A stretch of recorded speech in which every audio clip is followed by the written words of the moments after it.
എല്ലാവർക്കും പാടാം. ആരുടെയാണ് ഏറ്റവും കൂടുതൽ പോണത്? 1, 2, 3 സ്റ്റാർട്ട്. ഒരു മിനിറ്റ്, ഞാൻ ശ്വാസം ഗർഭിണിയല്ല. കൊച്ചും പാടണ്ട കൂടെ പാടുമായിരിക്കും. Second prize, third prize, sound എടുത്തില്ല. സൗണ്ടേ ഞാൻ എടുത്തില്ല. അങ്ങനെ പാടാൻ ഒരു സാധനം കൊടുത്തട്ടെ. പാടണം. ആരൊക്കെ വന്നാലും മില്ലട്ട പേടിയോട്ടൊക്കെ നിൽക്കേണ്ട പിള്ളേർ. ആരൊക്കെ വന്നാലും മില്ലട്ട പേടിയോട്ടൊക്കെ നിൽക്കേണ്ട. ദൈവമേ, മൂർഖനെയാണല്ലോ ചവിട്ടിയത്. ഇത് മഹിമയ്ക്കുള്ള ഒരു ക്വസ്റ്റ്യൻ ആണ്. 4 AM, അതായത് 4 മണി പുലർച്ചെ നമുക്കിപ്പോ അർജന്റ് ആയിട്ട് വിളിക്കണമെങ്കിൽ അല്ലെങ്കിൽ ആ ഒരു പൂതി തോന്നൂല്ലേ നമുക്ക് ഒരാളെ വിളിക്കാൻ, അങ്ങനെ വിളിക്കുന്ന ഒരാള് ആരുമില്ല. ഞാൻ 4 മണിക്ക് എഴുന്നേറ്റിട്ട് വേണ്ടേ? എല്ലാം ഒന്നാണ്. അപ്പൊ നമ്മൾ എല്ലാവരെ ഒരേ റെസ്പെക്റ്റോടുകൂടെ, ഒരേ സ്നേഹത്തോടുകൂടെ, ഐക്യത്തോടുകൂടെ എല്ലാത്തിനെയും കാണും. ബിക്കോസ് എല്ലാം ഞാനാണ്. അതാണ് സ്പിരിച്വാലിറ്റിയുടെ ഹയസ്റ്റ് പോയിന്റ്.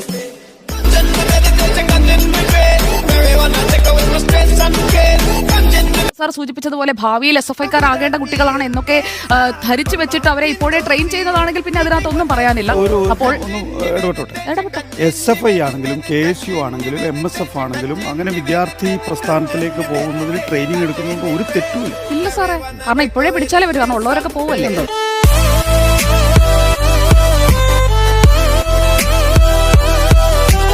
അല്ലല്ല, ആക്ഷേപം ഉന്നയിക്കുന്നത് സാറിന് എന്തിനാ ഇത് കൊള്ളുന്നത്?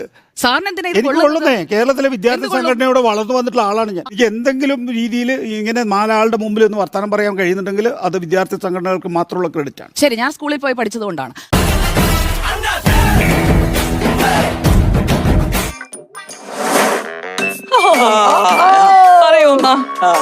അല്ല, അമ്മയല്ല പറയേണ്ടത്. ഹലോ, എന്റെ അമ്മയ്ക്ക് ഞാനാ ഫേവറേറ്റ്. അത് ഞാൻ അങ്ങനെ പറയും. ഇതിൽ ആരെയും ഇഷ്ടത്താണോ? അതെ അതെ, രണ്ടുപേരും ഇഷ്ടമല്ല.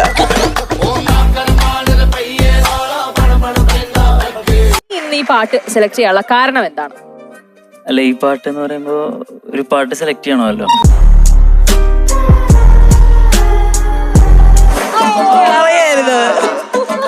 ഇതാണ് കൂടുതൽ ഒരു അമ്മയോട് ചോദിക്കാനുള്ള ചോദ്യമാണോ ഇത്?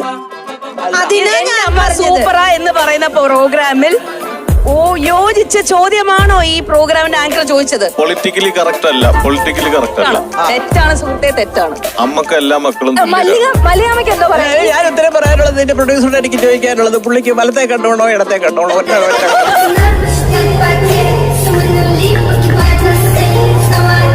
എനിക്ക് അങ്ങനെയൊന്നും മനസ്സിലാവൂല ആൾക്കാരെ. ആളുകളെ മനസ്സിലാക്കാൻ കുറച്ച് ബുദ്ധിമുട്ടുണ്ടല്ലേ? പിന്നെ ഇല്ലെങ്കിൽ ഇന്റർവ്യൂവിന് വരില്ലല്ലോ.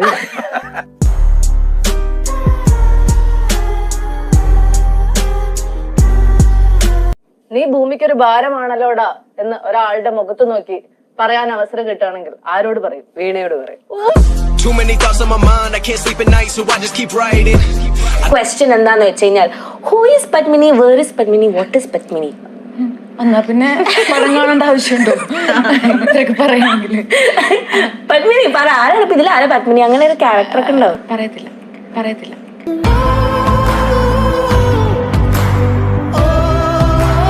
തന്നെ ഒരുപാട് സിനിമകളിൽ അഭിനയിച്ച ശ്രീമതി മർഡോണയാണ് നമ്മുടെ ഇന്നത്തെ അതിഥി.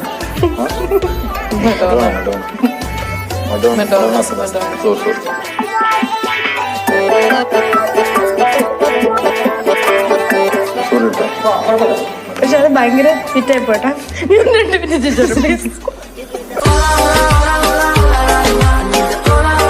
Honor to have you on our show because you are like നമ്മുടെ heartthrob of Malayalis എന്ന് വേണമെങ്കിൽ പറയാം.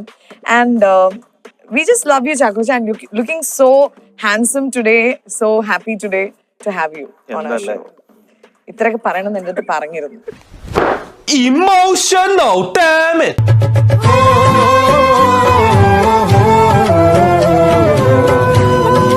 എനിക്കിഷ്ടായി ചേട്ടനെ. എനിക്ക് ചേട്ടനെ ഇഷ്ടായി. നമ്പർ തന്നാ മതി, ആ ഇഷ്ടം തീരും. ഞാൻ അശ്ലീല മെസ്സേജ് അയക്കുന്ന ആളാ. ആണോ? അപ്പൊ ചേട്ടൻ ഞാൻ നമ്പർ തരാം, എന്റെ അപ്പന്റെ നമ്പർ തരാം.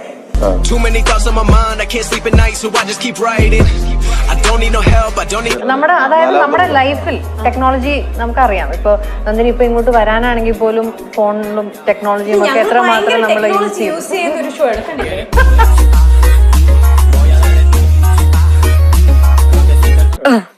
ഇവിടെ വന്നിരുന്ന നായികമാരില് മൈക്കിന് ഭയങ്കരമായിട്ടുള്ള പ്രണയം തോന്നിയത് ആരോടാണ് സംസാരിക്കുമ്പോ? മുമ്പത്തെ ചോദ്യം മതിയായിരുന്നു. ഇവിടെ വന്നിരുന്നതിൽ പ്രണയം തോന്നിപ്പോയത് അഹാന കൃഷ്ണ.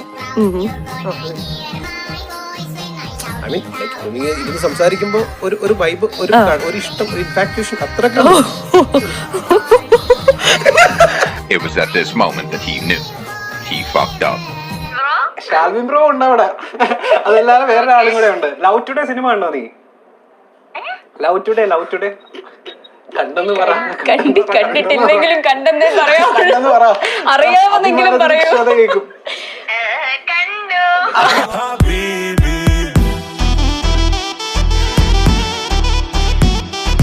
റെഡ് കാർപ്പറ്റിൽ വരുന്നത് ഇതുവരെ മനസ്സിലായിട്ടില്ല.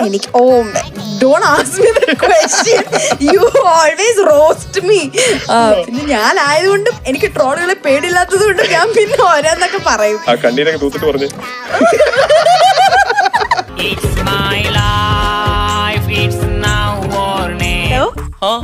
കേൾക്കുന്നുണ്ടോ? ആ ഡിഡി പറയൂ.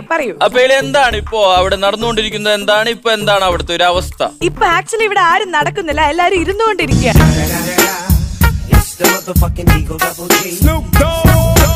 ഇൻകംപ്ലീറ്റ് ആയിട്ടുള്ള ഒരു പേരായിട്ട് എനിക്ക് തോന്നി കഥ ഇന്ന് വരെ. ഒരു ക്യൂരിയോസിറ്റി തോന്നുന്നു നമുക്ക് പേര് കേൾക്കുമ്പോൾ. നിങ്ങൾക്ക് എങ്ങനെ തോന്നിയിരുന്നു ഈ പേര് കേട്ടപ്പോൾ? ഞങ്ങൾ അത്ര ചിന്തിക്കാറില്ല, ഞങ്ങൾക്ക് അതിന്റെ ആവശ്യമൊന്നുമില്ല. എന്റെ പേര് അജീഷ്. എന്റെ പേര് അജീഷ് എന്താണെന്ന് ചിന്തിച്ചിട്ടുണ്ടോ? ഇല്ല, ഇപ്പൊ എല്ലാം ആലോചിച്ചത് അതാണ് ഞാൻ.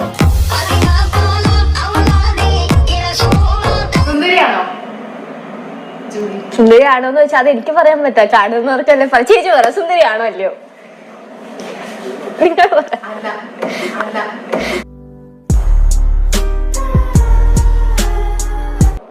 തെലുഗുല് 24th നമ്മളെ സിനിമ റിലീസ് ആവുകയാണ്. എവരിവൺ ഷുഡ് വാച്ച് എന്ന് എങ്ങനെ പറയും? അതിപ്പോ തെലുഗുല് റിലീസ് ആവുന്നില്ലല്ലോ, മലയാളികളല്ലേ കാണുന്നത്. ഇവിടെ മലയാളികൾ പറഞ്ഞാ പോരെ? ഞാൻ തെലുങ്കിൽ ഇറങ്ങുമ്പോ ഞാൻ തെലുങ്ക് പറയാം, തെലുഗുൽ ഇറങ്ങുമ്പോ തെലുഗുൽ പറയാം. പറയാൻ കുട്ടിക്ക് അറിയുമോ? ഞങ്ങൾ ചുമ്മാ ടെസ്റ്റ് ചെയ്തതാ. എന്തിനാ ഇപ്പൊ ടെസ്റ്റ് ചെയ്യണേ? അത് ഞങ്ങൾ കേൾക്കാൻ ഒരു ക്യൂരിയോസിറ്റി. ഒന്നാമത് February 24 ഹൈദരാബാദ് റിലീസ് ആവും, തെലുങ്കാനയിലും ആന്ധ്രയിലും ഇത് റിലീസ് ആവുന്നില്ല. രണ്ടാമത് ഇത് തെലുഗു സിനിമയല്ല. അപ്പൊ ഞാൻ എന്തിനാ തെലുഗുല് പറയണം? എനിക്ക് പറയാൻ അറിയോ?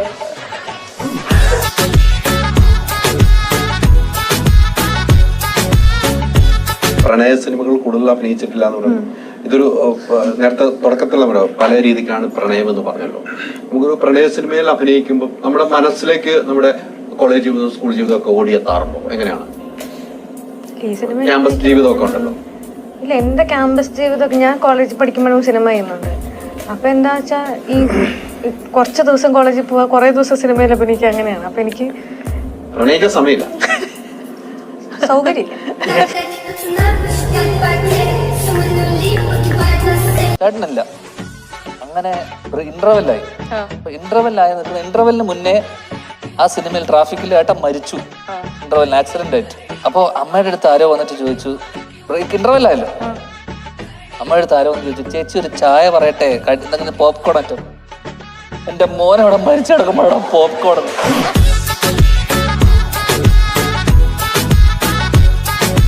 അഹാനയുടെ ഏറ്റവും ഫേവറേറ്റ് ആയിട്ടുള്ള ബ്ലോഗർ അദ്ദേഹമാണ്. ആരാ? ഞാൻ അങ്ങനെ ഒത്തിരി ബ്ലോഗ്സ് കാണാറില്ല, അതുകൊണ്ട് എനിക്ക് അങ്ങനെ എന്റെ അനിയത്തിയിട്ട് ഈ ചോദ്യം ഈശാനിയിട്ട് ചോദിച്ചപ്പം ഏറ്റവും ഇഷ്ടപ്പെട്ട ബ്ലോഗ് അങ്ങനെ ചോദിച്ചപ്പോഴേ ഞാൻ എന്റെ വീട്ടിലുള്ള എല്ലാവരുടെയും ബ്ലോഗ് ഞാൻ കാണുന്നത്. ഇൻസ്റ്റാഗ്രാമർ അല്ലെങ്കിൽ അങ്ങനെ സോഷ്യലി നിൽക്കുന്ന നമുക്ക് ഇൻഫ്ലുവൻസ് ചെയ്തിട്ടുള്ള ഏറ്റവും ഇഷ്ടപ്പെട്ടിട്ടുള്ളത് ആരാണ്? എനിക്ക് എന്റെ ചേച്ചിയുടെ തന്നെ ബ്ലോഗ്സ് ഒത്തിരി ഇഷ്ടമാണ്, അഹാനയുടെ. ഇപ്പൊ മലയാളത്തിൽ ഇഷ്ടപ്പെടാത്ത ഏതെങ്കിലും യൂട്യൂബേഴ്സ് ബ്ലോഗേഴ്സ് ആയിരുന്നു? അങ്ങനെയൊന്നുമില്ല, ഞാൻ അധികം എന്റെ വീട്ടുകാരുടെ അല്ലാതെ ബ്ലോഗുകൾ അതൊക്കെ കാണാറില്ല. സിനിമാ ലോകത്തെ കണ്ണീരിലാഴ്ത്തി കൊളപ്പുള്ളിലീല വിട പറഞ്ഞു. ആ ഇത്രേ ഉള്ളോ? അത് ശരി, അത് പോട്ടെ. എന്റെ ശവം കാണാൻ അന്വേഷിച്ച വീട്ടിലെ ആള് വന്ന് ഇവള് കരഞ്ഞ് രണ്ട് കണ്ണീർന്നൊക്കെ ഈ വണ്ണത്തിൽ കണ്ണീര് വന്നോണ്ടാ വരുന്നത്. ഞാൻ ആ ഒരു സാരി ഞാൻ പിന്നീടാണ് ഓർത്തത്, സാരി ഇപ്പോഴും എൻ്റെ കയ്യിലുണ്ട്. നോക്കി എന്ത് ഭംഗിയുള്ള ഒരു സാരി, ജിംക്കിയൊക്കെ ഇട്ട് ഒരു ഇങ്ങനെ നിക്കണേല് ഇങ്ങനെ ആദരാഞ്ജലി. ഞാൻ തന്നെ നോക്കി ഒരുപാട് നിന്ന് ആ ഫോട്ടോ എന്റെ ഫോണിൽ ഇപ്പോഴും ഉണ്ട്, സൂക്ഷിച്ചിട്ടുണ്ട്. ഇനി ശരിക്കും വരുമ്പോ ഉപയോഗിക്കാൻ വേണ്ടിയാണ്. ആ ശരി.